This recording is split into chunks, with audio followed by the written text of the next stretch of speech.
Welcome to this remastered version of a 2015 series called Dja Dja Wurrung Radio. This series was made possible by a community grant from the Mount Alexander Shire Council. Created for MAINfm to be aired as short 5 to 10 minute segments to highlight and celebrate local Indigenous culture past and present. The series was shortlisted for the 2016 Reconciliation Victoria Hart Awards. For ease of listening, we've edited them together into 30 to 40 minute episodes and have linked episodes by theme rather than representing the order that they were originally broadcast in. So every time you hear the didgeridoo, you'll know it's the beginning or the end of an episode. We hope you enjoy it.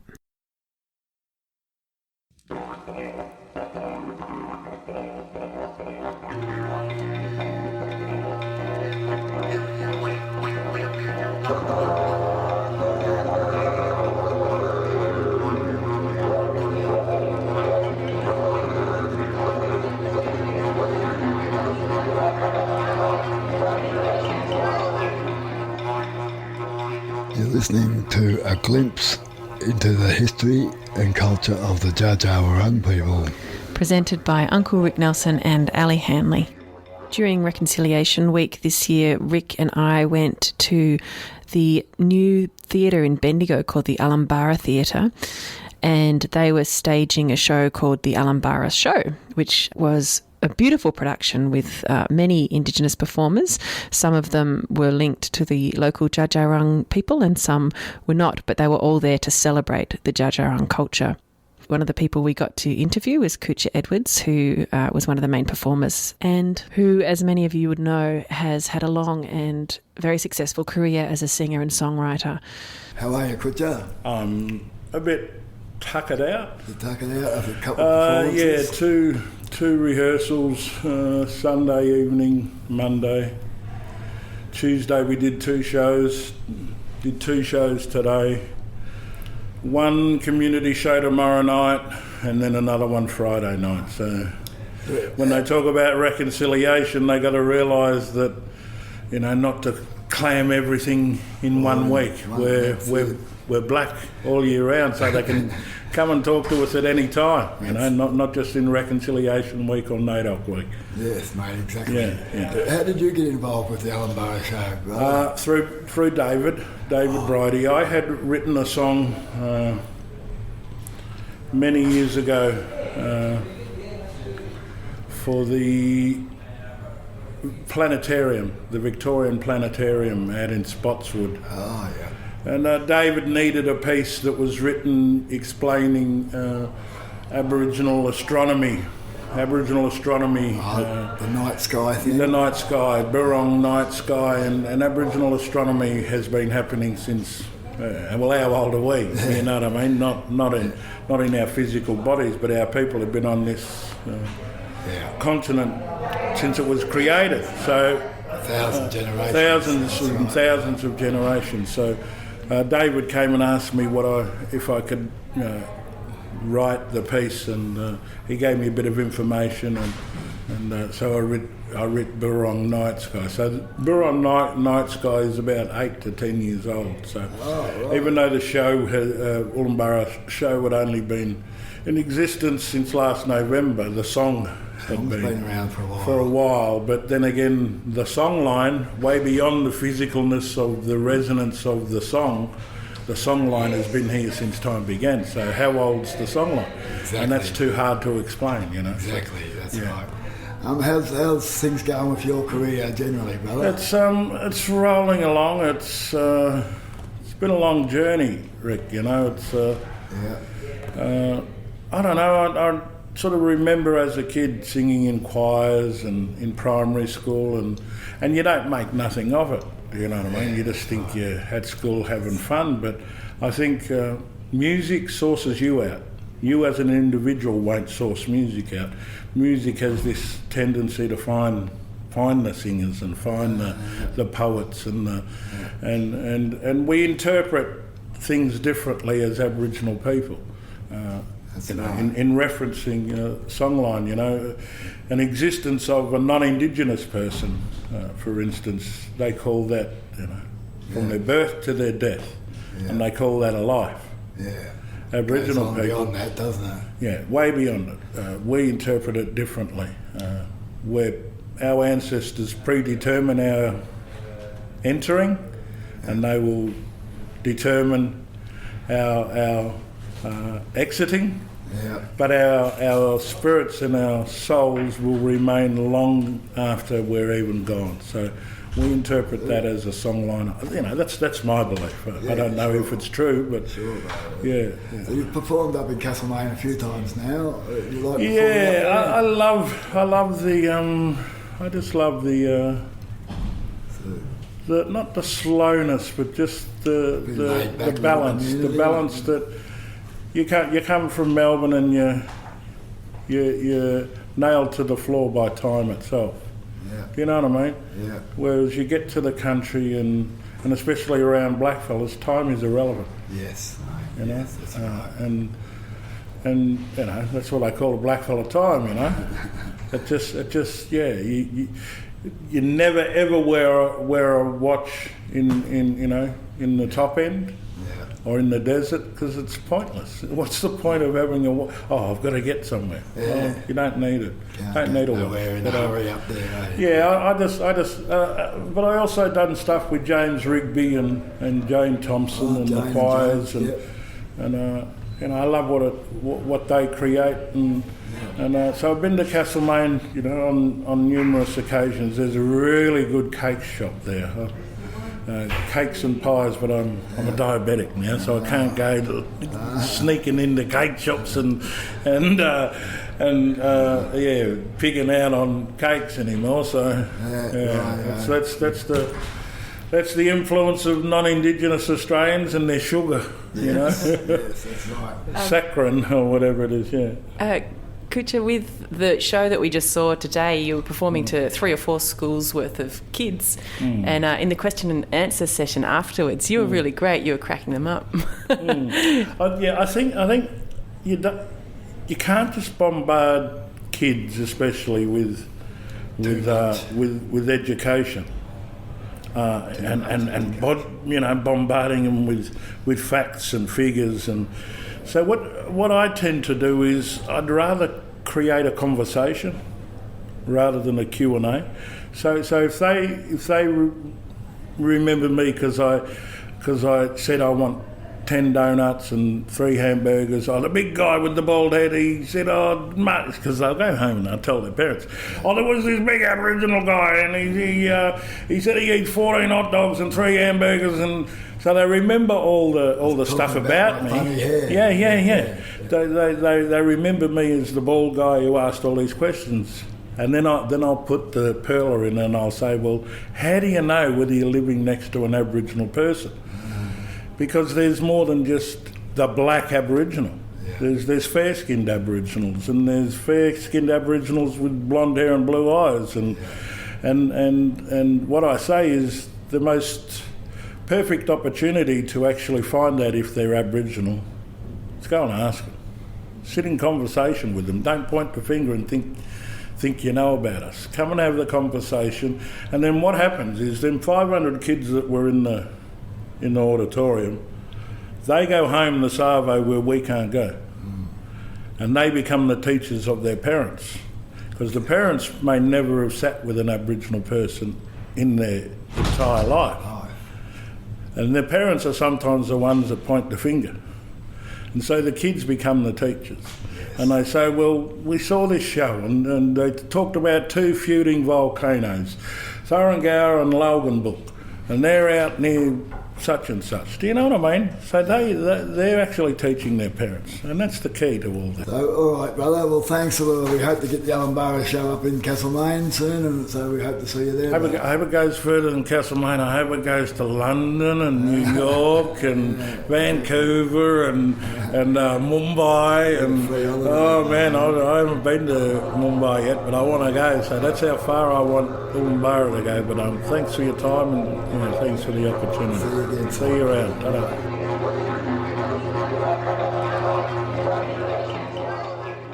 Well, we're here at the Ulumbarra Theatre and just seen the Ulumbarra show, stage show, and we're sitting with Rebecca Phillips, or Beck Phillips. How did you get involved in the show, Beck?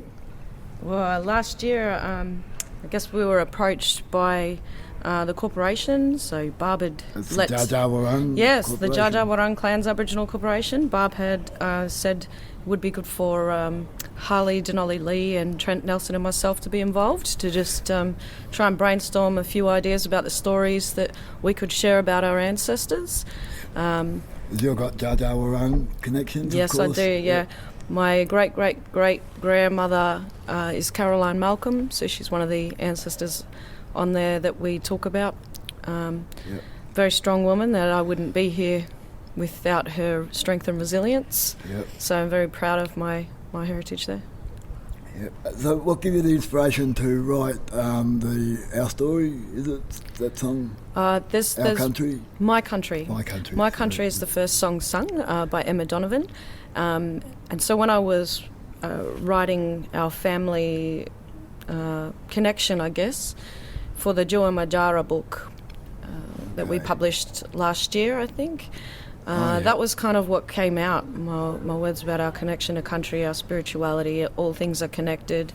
And Emma had seen those words and she said, that's all I need to bring this song to life. So, that's how that song came about. I'm really quite honoured that Emma's singing a song. And the totem dance song, how did you get the inspiration for that? Well, actually, that was from Tandarum 2 years ago. Yeah, so we wanted to do a totem dance, and so that's about the Wa dreaming, about how the raven became black through stealing the fire from the Seven Sisters. And so Harley had written that song in Dja Dja Wurrung, and then we brought some moves that were taught by your sister, Justice. She shared those moves with us. And so we incorporated that into something that's like a contemporary traditional version, a mix of them. And so that they thought that was a good song to include here, because Emma sung it for Emma and Deline Briscoe and Jessie Lloyd and James Henry were the ones that sang it at Tandarum. So it was an easy. Last year at Tandarum? Not last year, the year before. Oh yeah. That's right. Yeah. And so they thought that was a good one to bring in and share the story of and our totems here. How did you work out the dance? That was me. Learning the moves from Justice and then incorporating them with the song and the story. So trying to retell that dreaming as the words describe it and link that all together. And that was interesting how it came about. It was obviously I got some help from. But it's a great dance. Like it reflects the movements of the crow or the raven quite good. Oh, thank you. Yeah, we like it. Yeah, and it's interesting because we start out white with all the white ochre on, and then each time we get close to that fire, we get burnt and we paint black on ourselves. So by the end of the dance, we come off black. Yeah. And how have you found working with Kutcha and Emma and some of the other performers? Oh, look, they're just all so deadly and respectful too. You know, they're retelling our stories, and so they're very considerate in, you know, am I doing this right? And they're absolutely doing justice to the stories, and they're just such beautiful singers. These stories have got a strong connection to Central Victoria, haven't they? Yeah, a lot of the people do. Yeah. Of course. With Uncle Jack Charles emceeing and Uncle Kutcha, and we got of course the Soup Angels. Henry Harmony was from this area. Yeah, your ancestor. That's a beautiful song. Jida Gopalil singing about Bort, Smoke on the Hills. James Henry singing Black Gold. I don't want to forget anyone. Yeah, Uncle Kutcha singing Burrong Night Sky, which is, you know, same stories about our connections, our understanding of the constellations and seasonal movements. And young Alana Atkinson's got a beautiful voice, hasn't she? Absolutely, yeah. Jessie Lloyd had first written that song, Soup Angels, and sung it beautifully at the opening, and she's gone on a bit of a journey now with the Mission Songs project.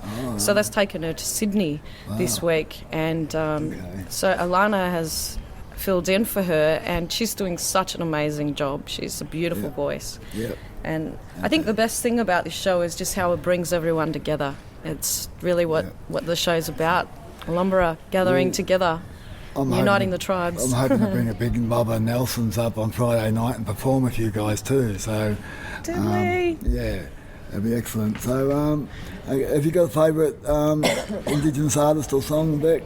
Yeah, look, there's one song on there that always gets me. It gives me goosebumps, and it reaches in and it makes my heart pump, and it's just a beautiful song, and that's the Jarrah Baby. Ah, yes, Jarrah Baby. Yeah, Jarrah Baby, and it tells the story of one of the struggles that we still go through today in trying to bring our old people home, and ancestral it's remains just and stuff.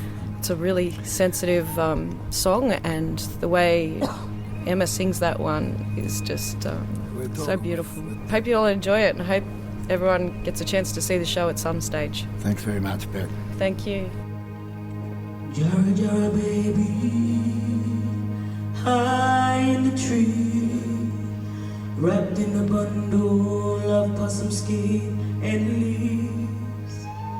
Tiny Jarrah, baby, gently rock with the breeze. The wind blows so gently, resting at ease. Sprinkling of ochre amongst tiny little treasures, a bud and tiny leather boot, apron feathers of the emu. Jarrah, Jarrah, baby, high in the tree, wrapped in a bundle of possum skin and leaves. Tiny Jarrah, baby, gently rock with the breeze. The wind blows so gently, resting at ease. High in the gum tree, in the hollow of a trunk. Don't you worry, little baby, we'll reclaim and bring you home.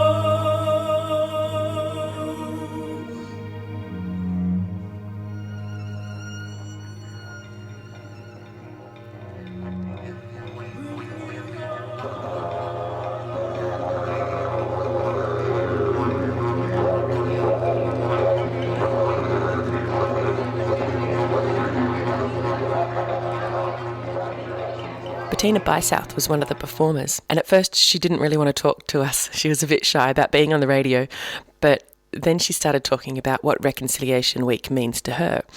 And traditionally Reconciliation Week is looked at as reconciliation between the Indigenous people and the white colonists or anyone else who's come onto the land since 1788.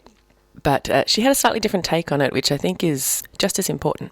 I'm Bettina Bysouth, and I'm proud Barkindji woman, Darling River people. So my family are from Mulcanya, Menindee, Broken Hill. You've been in Bendigo how long, Bettina? Been in Bendigo for 20 plus years. 20 plus years, so you're local now? Yeah, local, yes. Getting the... my family are honoured to be part of such a big celebration for reconciliation. 2016... It's about uniting the tribes together. Back in the day, when Aboriginal people used to roam this country, it was done through trade. Yes. So now it's about time that we reconcile with our own mobs to bring out trade again and use those trade routes as a strong connection, as neighbouring elders. And not just the elders, but the young generation that are coming up. We need to actually stop and teach them that you can get along. We would be a black force to be reckoned with if we all united. Exactly, that's right, mate. We're talking to you in Reconciliation Week. Yep. And often the focus is on white-black reconciliation. Yep. Tell me what you feel about that. Well, reconciliation, I think people really need to have a look and pull reconciliation apart to understand what the true meaning is. Yes, we can reconcile with non-Indigenous people and Indigenous people, and that connection we've already made. But to reconcile with our own mobs, that is a big path. There's so much, and I don't like to dwell on negative stuff because I'm very positive. But to reconcile with different mobs from different areas, there's lateral violence, and that's got to stop. Yeah. Our people used to trade, Uncle. Yes, yes. And through trade, that's where our teachings were. And without that knowledge being passed down through generation and through us, and the stories coming out with the dream time and the songs, that's the celebration. That's the reconcile that we need. And that's right. And it's important to let the children, the future leaders and stuff of these countries to learn and know about that stuff, isn't it? Yeah. So we're actually, we've been brought up with knowledge from aunties and uncles, and they're our teachers. Yeah. And I think, it's time that we stood together as one. And it is the 21st century reconciled. after all. Exactly. And reconciled and started, our trade routes up again. Because, if it wasn't for trade, we wouldn't know how many Aboriginal people were here still in Australia. Exactly, that's so right. This show that you've been part of, the Ulumbarra show, brings lots of different people together to sort of tell some stories about the Central Victorian people, the Dja Dja Wurrung and the Jarrah people. Yep. What's it felt like to be part of that? Is that part of what you're talking about? Because that's how it's taught, isn't it? Through song and dance and story. Being residing in this area in Victoria, my family still practices and does language and, dances and eats off the land and gather and hunt, So it was only my, what can I say? Ignorance, my own ignorance to coming to Victoria. I thought Aboriginal people knew what I knew, and that wasn't the case until I found out about stolen generation. And that's when I thought, wow, these fellas haven't got that privilege of being taught, haven't got that, bit of knowledge. So one of my jobs was to jump in and educate and see that we're all one and we're Aboriginal, and that's something to be proud of. And that urban sprawl is sort of taking that away, isn't it, Bettina? Yeah, yeah. Exactly. So it was an honour to be asked as a visiting tribe of the traditional owners area, to be asked to dance on their country. I feel like it's a part of my country now, and I feel just honoured and welcomed. And I tell you what, Dja Dja Wurrung mob, they can come up home anytime, and that's what it's about. It's about sharing. Absolutely. The favourite song for me would be the celebration song of my country. Oh, wow. That is, it's like we're walking this country together. That's what it does for me, my country. That's our country. Yeah. Okay, thanks very much, Bettina. Thank you. Little Bernard, Malcolm, Wolfernunum, Charles, Wacko, Courage, Incurable. What about Terry, David, in their movement show, see the drama, in their truth we'll know, we'll make history for our daughters and sons. Come together, help us understand, tell these stories, celebrate this land, share culture, every night a sense. There's a turn around, there's a love is from here. Can I go to my maker?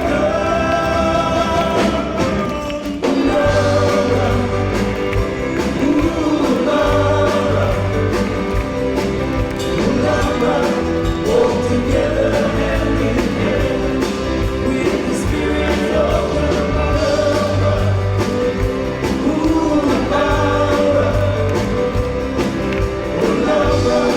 Walk together hand in hand with the spirit of the Lord.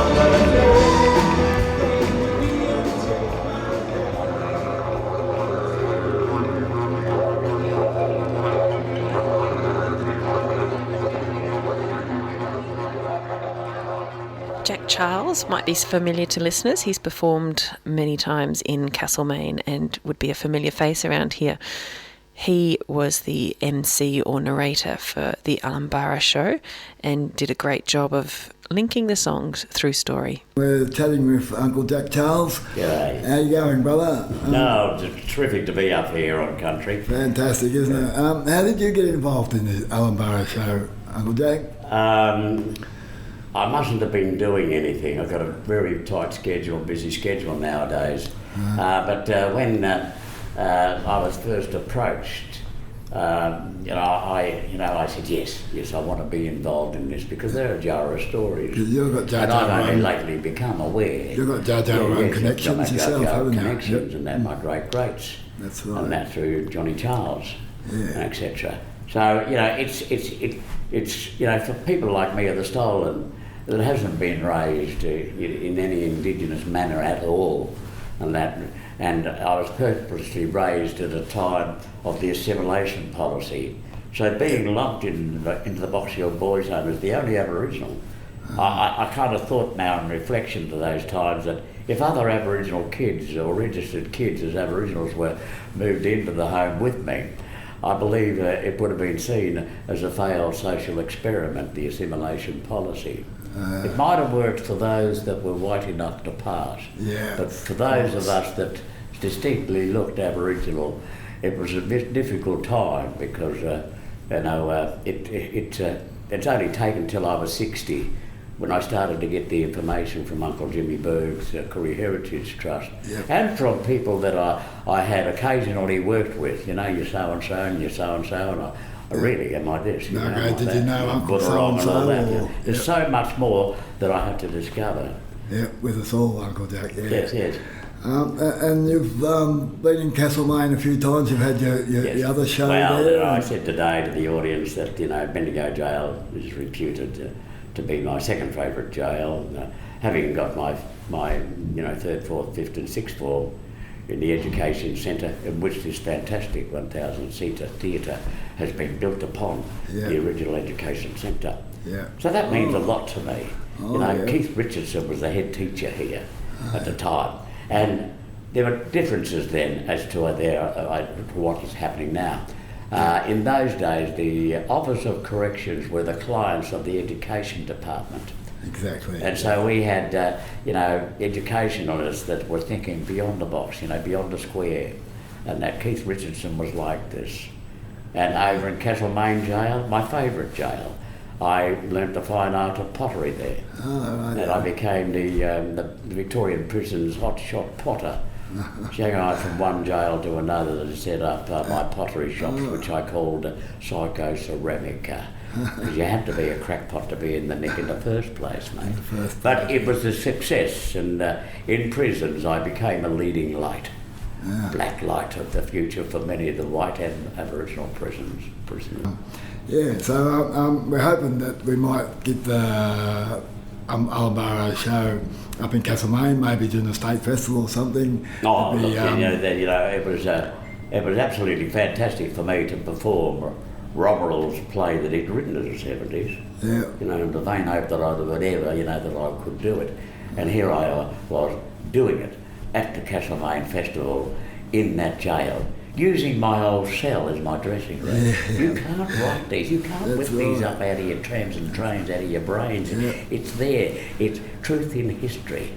And so I believe that the people going around Castlemaine Jail and that are told that, this is where Uncle Jack Sal, he was here, So that's a big honour bestowed because, I did well in that jail.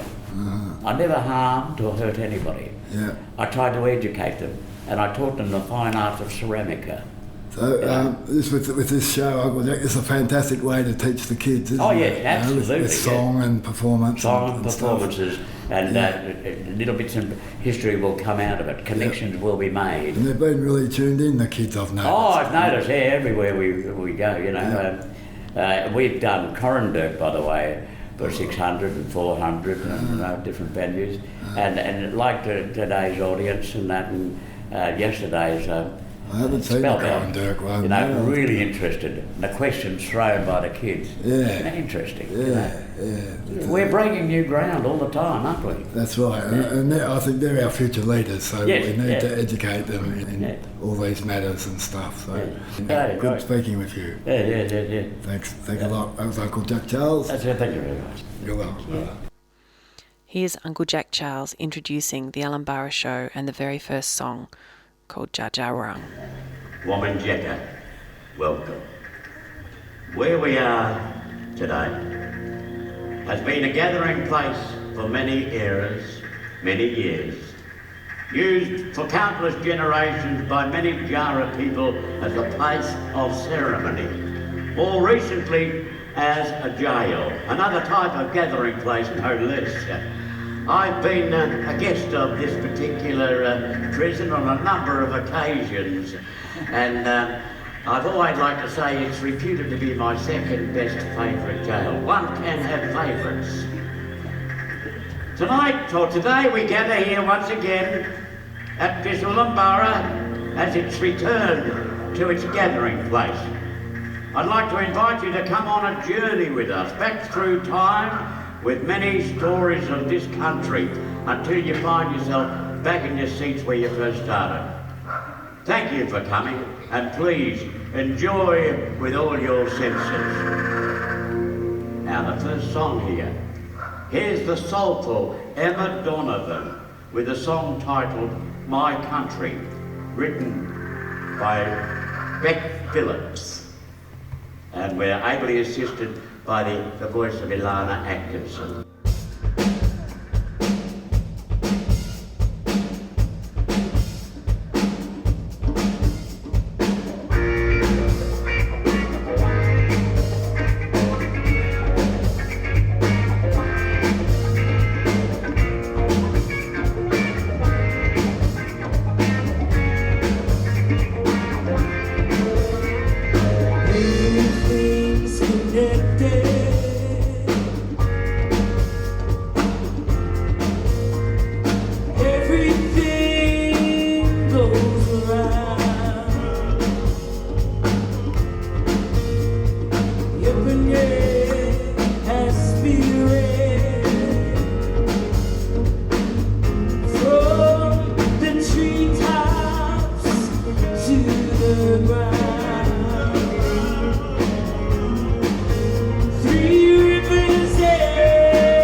You're listening to a glimpse into the history and culture of the Dja Dja Wurrung people.